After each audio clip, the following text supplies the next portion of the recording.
Total overall ಎಷ್ಟು ಖರ್ಚಾಗಿದೆ sir ಸೆಟ್ಗೆ ಮಾತ್ರ? ಒಂದು ಸೆಟ್ಗಳಿಗೆ ಬರೀ ಸೆಟ್ ಅಂತ ಹೇಳಿದ್ರೆ ನನಗೆ ಗೊತ್ತಿರೋಂಗೆ ಒಂದು ಅರೌಂಡ್ ಒಂದು 18 to 20 crores ಮೇಲೆ ಬರೀ ಸೆಟ್ಗೆ ಖರ್ಚು ಮಾಡಿದ್ದಾರೆ, ಪಕ್ಕ ಮಾಡಿದ್ದಾರೆ. ಎಲ್ಲ ಸೆಟ್ಸ್ ಹೇಳ್ತಾರೆ. ನಾನು ಓವರಾಲ್ ಟಾಕಿ ಪೋರ್ಷನಲ್ಲಿ ಮಾರ್ಕೆಟ್ ಸೆಟ್ಸ್ ಇದೆ, ಆಮೇಲೆ ಸಾಂಗ್ಸ್ಗಳಲ್ಲಿದೆ, ಮತ್ತು ಟೀಸರ್ಗಳಿಗಿದೆ, ಆಮೇಲೆ ಫೈಟ್ ಎಪಿಸೋಡ್ಸ್ಗಳಿಗಿದೆ.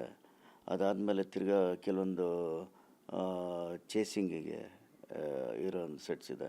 ಆಮೇಲೆ ಅದಲ್ಲದೆ ಕೆಲವೊಂದು ಬೇರೆ ಡಮ್ಮಿ ಒಂದಷ್ಟು ಐಟಮ್ಸ್ಗಳನ್ನ ಎಕ್ವಿಪ್ಮೆಂಟ್ಸ್ಗಳನ್ನ ಕ್ರಿಯೇಟ್ ಮಾಡಿದ್ದೀವಿ ಬ್ಲಾಸ್ಟ್ ಆಗೋಕ್ಕೆ, ಅದಕ್ಕೆಲ್ಲ. ಇದೆಲ್ಲ ಲೆಕ್ಕ ಹಾಕಿದ್ರೆ ಮೋರ್ ದೆನ್ 20 ಆಗಿದೆ. ಸರ್ ನೀವು ಇವಾಗ ಮಾರ್ಕೆಟ್ ಸೀನ್ ಅಂತ ಹೇಳಿದ್ರಿ, ಸೊ ನಾವೀಗ ಒಬ್ಬ ಆಡಿಯನ್ ಆಗಿ ಕುತ್ಕೊಂಡು ನೋಡೋವಾಗ ಇದಕ್ಕೆಲ್ಲ ತರಕಾರಿಗಳು ಅದು ಇದು ಎಲ್ಲ ಯೂಸ್ ಮಾಡಿರ್ತೀರಾ, ಅಂದರೆ ರೇಷನ್ ದಿನಸಿಗಳನ್ನ ಯೂಸ್ ಮಾಡಿರ್ತೀರಾ. ಸೊ ಅದಾದಮೇಲೆ ಅದು ಎಲ್ಲ ಏನು ಮಾಡ್ತಾರೆ ಶೂಟಿಂಗ್ ಅವರು ಅನ್ನೋ ಒಂದು ಕ್ಯೂರಿಯಾಸಿಟಿ ಸರ್. ಅದು ಯೂಸ್ ಆದಮೇಲೆ ಅದೇನಾದರೂ ಮತ್ತೆ ಬಳಕೆ ಆಗುತ್ತಾ, ಜೊತೆಗೆ ಅದರ್ವೈಸ್ ಬೇರೆ ಸಿನಿಮಾಗಳಿಗೂ ಯೂಸ್ ಆಗುತ್ತಾ, ಅದು ಹೇಗೆ ಏನು ಅಂತ ಸರ್? ನೀವು ಒಂದಷ್ಟು ಯೂಸ್ ಮಾಡ್ತೀರಾ ಬೇರೆ ಇಂಟೀರಿಯರ್ಗೂ ಎಲ್ಲನೂ, ಅದೆಲ್ಲ ಏನಾಗುತ್ತೆ ಅಂತ? ಇಲ್ಲ ಮೇಡಮ್, ಅದೇನಂದರೆ ಕೆಲವೊಂದು ನಾವೇನು ಮಾಡ್ತೀವಿ, ಮಾರ್ಕೆಟ್ ಸೀನ್ ಅಂತ ಬಂದಾಗ ಯಾವುದು ಡ್ರೈ ಆಗಲ್ಲ, 15 days 20 days ಇರೋವಂಥ ತರಕಾರಿಗಳು. ಕೆಲವೊಂದು ನೀವೆಲ್ಲ ಈ ಟೊಮೊಟೊ, ಈರುಳ್ಳಿ, ಬದನೆಕಾಯಿ ಮತ್ತು ಹೂಕೋಸು, ಗೆಡ್ಡೆಕೋಸು ಇದನ್ನೆಲ್ಲ ಜಾಸ್ತಿ ಹಾಕಿರ್ತೀವಿ. ಈ ಸೊಪ್ಪುಗಳು ಮತ್ತು ಹೂವು ಮತ್ತು ಆವತ್ತಿಂದ ಅವತ್ತಿಗೆ ಒಣಗೋವಂಥದ್ದು ಇದೆಲ್ಲ ಅದನ್ನೆಲ್ಲೋ ಬ್ಯಾಕ್ಗ್ರೌಂಡಲ್ಲಿ ಇಟ್ಟಿರ್ತೀವಿ. ನೀವು ಸಿನಿಮಾ ಅಬ್ಸರ್ವ್ ಮಾಡಿ ಗೊತ್ತಾಗುತ್ತೆ ನಿಮಗೆ. ಫ್ರೇಮಿಂಗ್ಸಲ್ಲಿ ಏನಂದರೆ ನಿಮಗೆ ಇದೆಲ್ಲ ತುಂಬ ಕಾಣುತ್ತೆ, ಮೆಣಸಿನ್ಕಾಯಿ ಇದೆಲ್ಲ. ಆಮೇಲೆ ಎಳ್ನೀರುಗಳು, ಕಾಯಿಗಳು ಇದನ್ನೆಲ್ಲ. ಯಾಕಂದರೆ ಇದು ನಿಮ್ಗೆ ಎಷ್ಟು ದಿನ ಇಟ್ಟರೂ ಏನಾಗಲ್ಲ. ಕೆಲವೊಂದು ಸಲ ಏನಂದರೆ ಯಾರು ಯೂಸ್ ಮಾಡ್ತಾರೆ. ಆಮೇಲೆ ಇದು ಇನ್ನು ಅದರ್ವೈಸ್ ನಾವು ಇನ್ನು ಮಿಕ್ಕಿದ್ದೆಲ್ಲ ತುಂಬ ಒಂದೇ ದಿನಕ್ಕೆ ಬಾಡೋವಂಥದ್ದು ಏನಕ್ಕೆ ಇಡಲ್ಲ ಅಂತ ಹೇಳಿದ್ರೆ, ಒಂದ್ಸಲ ಮಾರ್ಕೆಟ್ದು ಶೂಟ್ ಅಂತ ಹೇಳಿದ್ರೆ minimum 15 days to 20 days 10 days ಇರುತ್ತೆ. ಅಷ್ಟು ದಿನ ಶೂಟ್ ಮಾಡೋದಕ್ಕೆ ನಾವು ಹತ್ರ 20 ದಿನ ಕಾಯಬೇಕಾಗತ್ತೆ.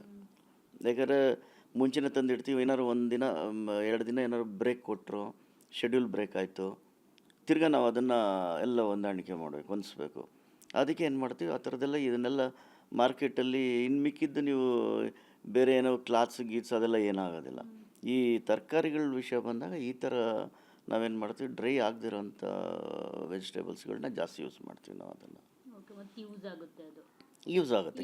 ವರ್ಕ್ಗಳೆಲ್ಲ ಏನು ಮಾಡ್ತೀರಾ ಸರ್? ಅದು ಆರ್ಟ್ ವರ್ಕ್ಗಳ್ದು ಏನಂದರೆ, ನಾವೀಗ ಸೆಟ್ ಹಾಕ್ತೀವಿ ನೋಡಿ. ಇವಾಗ ನೀವೇನು ಅಲಮರ ಸೆಟ್ಸ್ ನೋಡಿದ್ರೆ ಅದರಲ್ಲಿ ಗ್ಲಾಸ್ ಒಂದು ಸಿಗಲ್ಲ, ರಿಮೂವ್ ಮಾಡ್ಬೇಕಾದ್ರೆ ಎಲ್ಲ ಹೊಡೆದೋಗುತ್ತೆ.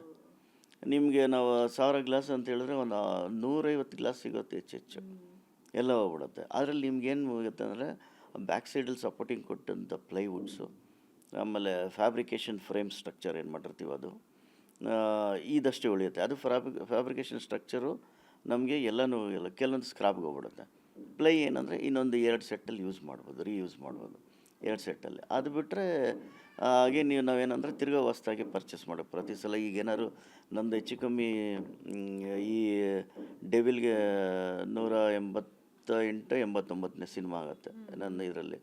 28-30 ವರ್ಷ ಆಯಿತು ನನ್ನ ಇದು ಸರ್ವೀಸು ಕನ್ನಡ ಚಲನಚಿತ್ರರಂಗದಲ್ಲಿ.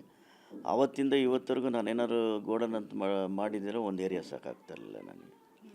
ಅಷ್ಟು ಸೆಟ್ಗಳು ಹಾಕ್ಬಿಟ್ಟಿದ್ದೀನಿ. ಒಂದು ಸಿನಿಮಾದಲ್ಲಿ ಮಿನಿಮಮ್ 4-5 ಸೆಟ್ ಅಂತ ಲೆಕ್ಕ ಹಾಕ್ಕೊಳ್ಳಿ. 4-5 ಸೆಟ್ ಇಂಟು 180-190 ಸಿನಿಮಾ ಅಂತ ಹೇಳಿದ್ರೆ ಅಷ್ಟು ಪ್ರಾಪರ್ಟಿಗಳನ್ನ ನಾವು ಹೊಂದ್ಸೋಕ್ಕಾಗ್ತಿಲ್ಲ. ಆದ್ರೂ ಇವತ್ತೊಂದು 2 ಗೋಡನ್ಗಳಿದೆ. ಯಾವ್ದು ಯೂಸ್ ಆಗುತ್ತೆ ಅದನ್ನು ಮಾತ್ರ ಮ್ಯಾನೇಜ್ ಮಾಡಿ ಮೇಂಟೈನ್ ಮಾಡ್ತಾಯಿದ್ದಾರೆ sir. For the first time ಅಂತ ಅನಿಸುತ್ತೆ ಕನ್ನಡ ಇಂಡಸ್ಟ್ರಿನಲ್ಲಿ, ಅಂದರೆ ಸಾರಥಿ ಆದಮೇಲೆ ಸೊ ಈ ಥರ ಹೀರೋ ಇಲ್ಲದೆ, ಅಂದರೆ ಮೈನ್ ಸ್ಟ್ರೀಮ್ ಅಂದರೆ ಸೂಪರ್ ಸ್ಟಾರ್ ಹೀರೋ ಇಲ್ಲದೆ ಸಿನಿಮಾ ರಿಲೀಸ್ ಮಾಡ್ತಿರೋವಂಥದ್ದು. ಸೊ ಆದರೆ ಇಡೀ ಚಿತ್ರತಂಡ ಇವತ್ತು ಜೊತೆಯಾಗಿ ನಿಂತಿದೆ ಸಿನಿಮಾ ಟೀಮ್ಗೆ. ಎಲ್ಲರೂ ಕೂಡ ಪ್ರಮೋಷನಲ್ಲಿ ತೊಡ್ಕೊಂಡಿದ್ದಾರೆ. ಸಹ ಕಲಾವಿದರಾಗಿರ್ಬೋದು, ನೀವು ಆರ್ಟ್ ಡೈರೆಕ್ಟರ್ಗಳಾಗಿರ್ಬೋದು, ಬೇರೆ ತಂತ್ರಜ್ಞರಿರ್ಬೋದು. ಸೊ ಅದ್ರ ಬಗ್ಗೆ ಎಲ್ಲ ಹೇಳೋದಾದರೆ, ಜೊತೆಗೆ ಆಡಿಯನ್ಸ್ಗೆ ಏನು ಹೇಳೋದಕ್ಕೆ ಇಷ್ಟಪಡ್ತೀರಾ ಸರ್, ದರ್ಶನ್ ಸರ್ ಫ್ಯಾನ್ಸ್ಗೆ ಎಲ್ಲ? ಈ ಒಂದು ಪರಿಸ್ಥಿತಿ ಎಷ್ಟು ಕಷ್ಟಕರವಾಗಿದೆ ಹೀರೋ ಇಲ್ಲದೆ ಸಿನಿಮಾ ರಿಲೀಸ್ ಮಾಡ್ತಿರೋವಂಥದ್ದು, ಜೊತೆಗೆ ಆಡಿಯನ್ಸ್ಗೆ ಈಗ December 11th ರಿಲೀಸ್ ಆಗ್ತಿದೆ, ಏನು ಹೇಳ್ತೀವಿ ಮೇಡಮ್? ನಮ್ಮ ಆ ಥರ ಹೇಳ್ಬೇಕಂದ್ರೆ ಪರ್ಸ್ನಲ್ಲಾಗಿ ನಿಜವೂ ನನ್ನ ಒಪಿನಿಯನ್ ಏನಂದರೆ, ಎಲ್ಲರಿಗೂ ಒಂದು ಸಲ ಒಂದು ಮೈನಸ್ ಪ್ಲಸ್ ಅಂತ ಇರುತ್ತೆ. ಖಂಡಿತ ಒಳ್ಳೆಯದಾಗುತ್ತೆ. ಆದಷ್ಟು ಬೇಗ ಈ ವರ್ಷದಲ್ಲೇ ಅವ್ರನ್ನ ನಾವು ಖಂಡಿತ ನಮ್ಮ ಜೊತೆ ಇರ್ತಾರೆ ಅಂತ ನಾವು ತುಂಬ ಇದು ಮಾಡಿದ್ದೀವಿ. ಆಮೇಲೆ ಈಗ ಏನಂದರೆ ಅವ್ರು ಇಲ್ಲದೆ ಅನ್ನೋ ಪಬ್ಲಿಸಿಟಿ, ಅವ್ರು ಇಲ್ಲದೆ ಅನ್ನೋದು ಅಂತ ನಮ್ಗೆ ಅನಿಸ್ತಾ ಇಲ್ಲ. ಯಾಕಂದ್ರೆ ಅವ್ರ ಹೆಸರೇ ನಮಗೆ ಬಲ. ಅವ್ರಿಗೆ ದರ್ಶನ್ ಸರ್ ಅಂದರೆ ಡಿ ಬಾಸ್ ಅಂದರೆ ಅದೇ ನಮಗೆ ಬಲ. ಅದಕ್ಕೆ ಜೊತೆಗೆ ಹೆಚ್ಚಿನಾಗ ಅಭಿಮಾನಿಗಳು. ಈ ನೀವು ನೋಡಿರ್ಬೋದು, ಈಗ ಅವ್ರು ಇಲ್ದೇ ಎಷ್ಟೋ ಜನ ಅಭಿಮಾನಿಗಳು ಅವರೇನೆ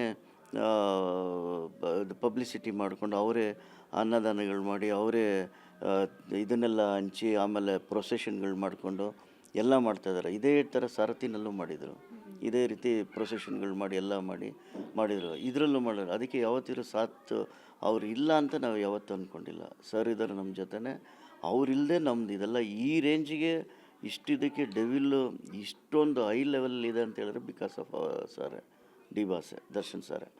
ಆ ದರ್ಶನ್ ಸರ್ ನಮ್ಮ ಜೊತೆಲೇ ಇದ್ದಾರೆ ಅನ್ನೋ ಥರನೇ ಇಟ್ಕೊಂಡು ನಾವು ಇದು ಮಾಡ್ತಾಯಿರೋದು. ಅವ್ರ ಅಭಿಮಾನಿಗಳಿಗೆ ಅವ್ರಿಗೆ ನಮಗಿನ್ನ ಜಾಸ್ತಿ ಧೈರ್ಯ ಇದೆ.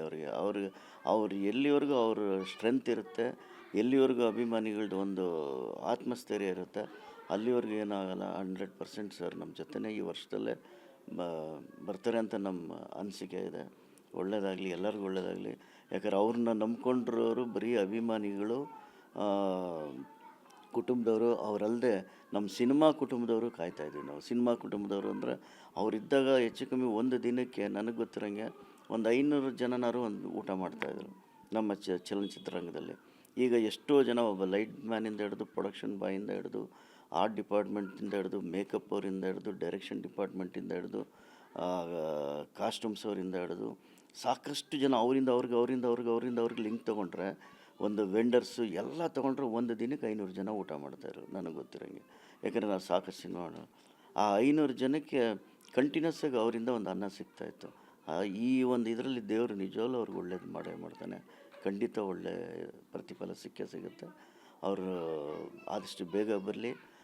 ನೀವು ಇಲ್ಲ ಅನ್ನೋ ಕೊರತೆಗಿನ್ನ ಜಾಸ್ತಿ ನಮಗೆ ನೀವು ಎಷ್ಟು ಬೇಗ ಬರ್ತೀರ ಅನ್ನೋ ಒಂದು ಆಸೆಯಿಂದ ಕಾಯ್ತಾಯಿದ್ದೀವಿ ನಾವು. ಅದೊಂದು ಅಭಿಮಾನಿಗಳಿಗೆ ನಾವು ಹೇಳೋದಿದೊಂದೇ ಮೇಡಮ್. ಡೆವಿಲ್ ಬಗ್ಗೆ ಏನು ಬಿಟ್ಕೊಡ್ತಾ ಇಲ್ಲ ನೀವು. ಇವಾಗ ನಾಳೆ ಟ್ರೈಲರ್ ರಿಲೀಸ್ ಆದಮೇಲೆ ಏನಾದರೂ ರಿವೀಲ್ ಆಗುತ್ತಾ ಗೊತ್ತಿಲ್ಲ ನನಗೆ. ಸೊ ಕಾದು ನೋಡಬೇಕು. ಜೊತೆಗೆ ಡೆವಿಲ್ ಅಂತ ಅಂದರೆ ಆರ್ಟ್ ಡೈರೆಕ್ಟರ್ ಏನು ಅರ್ಥ ಕೊಡ್ತಾರೆ? ಡೆವಿಲ್ ಅಂದರೆ ಅದೊಂದು ಕ್ಯಾರೆಕ್ಟರ್ ಮೇಡಮ್. ಜಸ್ಟ್ ಒಂದು ಕ್ಯಾರೆಕ್ಟರ್ ಮೇಡಮ್. ಅದು ಸಿನಿಮಾ ನೋಡಿ ಗೊತ್ತಾಗ್ತದೆ. ಸಿನಿಮಾನೇ ಹೇಳುತ್ತೆ ನಿಮಗೆ. Thank you madam.